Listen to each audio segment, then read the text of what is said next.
سلام علیکم، بفرمایید بزرگوار. رحمت الله استاد محترم.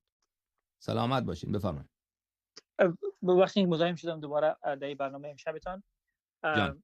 در دو شب گذشته که شما با بنده خدا ذوالفقار صحبت کردن، واقعا او شخص آمد و خود آبروی خود برد و خود افتضاح کرد و یک ادعایی که این شخص قبلا داشتی بود که میگفت که او شما را به عنوان استاد حساب میکنه و با شما احترام قائله و کسی که با شما توهین بکنه گفت به دهنش میزنم و فلان و فلان و فلان.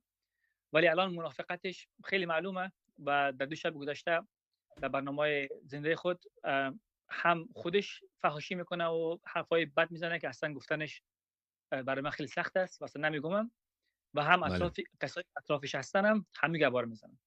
درست. دومی که ایشان ادعا کرده بودن است که اصلا ایشان کدام مفکوره نجات پرستانی نداره، ولی از کلامش دوباره